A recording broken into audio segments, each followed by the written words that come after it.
Maculi the PH, your pageant lover channel.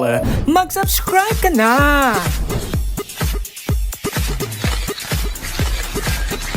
Hello pageant lover, hello ka-Reyna! Nagsidatingan na nga ang mga kandidata ng Reyna Hispano-Americana 2024.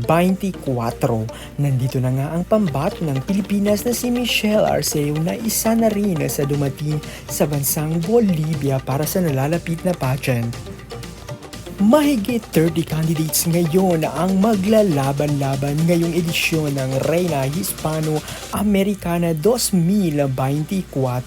Ito nga ay gaganapin sa bansang Bolivia. Handa na nga ditong makipagpukpukan at makipagbardagulan ang pambato ng Pilipinas na si Michelle Arceo. Dalawang Asian na candidate nga lang ang kalahok dito. Ito nga ay ang pambato ng Pilipinas na si Michelle Arceo at isa pang pambato ng Indonesia.